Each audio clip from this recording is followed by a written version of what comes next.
Permettez-moi de lire mon texte sur la contre-histoire des origines du christianisme que je viens de terminer et de mettre en ligne, même dans un état d'achèvement tout à fait insatisfaisant. D'autres, j'espère, voudront prendre le relais. Cette contre-histoire des origines du christianisme est entièrement en opposition avec l'historiographie classique qui vous fait partir les origines du christianisme du 1er siècle, alors que dans cette contre-histoire, on dit que le christianisme naît au IVe siècle. Cela ne veut pas dire, évidemment, qu'il ne s'est rien passé au premier, au deuxième et au troisième. Il s'est passé, au contraire, beaucoup de choses, mais toutes ces choses relèvent de la préhistoire du christianisme. On devrait donc parler de pré-christianisme. D'autres que moi, Maurice Gogel notamment, ont employé cette expression, mais elle n'a pas été retenue. C'est dommage. Le christianisme que nous connaissons naît au IVe siècle. Ça, c'est le premier point, de l'appel aux nouveaux arrivés.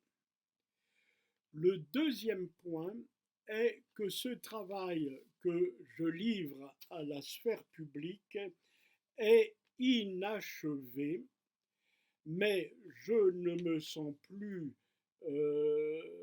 tout ce qu'il faut d'énergie pour le terminer moi-même. Advienne que pourra, je ne veux pas qu'il disparaisse, mais il m'est difficile d'aller plus loin, donc je le livre en l'état. Je me suis expliqué là-dessus dans un fichier que vous trouverez facilement, qui fait partie de ce chantier, de ce dossier tel que je l'ai mis en ligne. Et cet enregistrement ou ce fichier s'appelle Avant-propos. Je m'explique là-dessus. La troisième chose que je veux vous dire dans cet appel aux nouveaux arrivés concerne la façon d'utiliser ce travail. Ordinairement, évidemment, quand on prend un livre ou un dossier, on commence par les premiers écrits pour terminer par la fin. Eh bien, ce n'est pas ce que je recommande, mais nous viendrons très prochainement là-dessus. Je recommande de méditer et de s'informer d'abord sur 2 dates qui figurent sur la couverture de la chose, l'année 313 et l'année 380. Pourquoi ces 2 dates-là? Je vous le dirai dans un enregistrement à venir. Et en ce qui concerne les chapitres, je vous invite surtout à ne pas commencer par l'introduction, parce que ça fatiguerait terriblement votre attention. Les choses qui sont dites dans l'introduction sont indispensables, mais elles ne sont pas indispensables dès le début. Elles sont dans l'introduction et dans le premier chapitre parce qu'elles viennent d'abord chronologiquement. Mais logiquement, vous avez peut-être intérêt à commencer par autre chose. Donc je viens vous le dire, 313 et 380, et puis 2 chapitres qui sont à l'intérieur du livre. Le chapitre 7, la formation de la papauté, et le chapitre 6, des remarques sur les nombreux conciles du IVe siècle.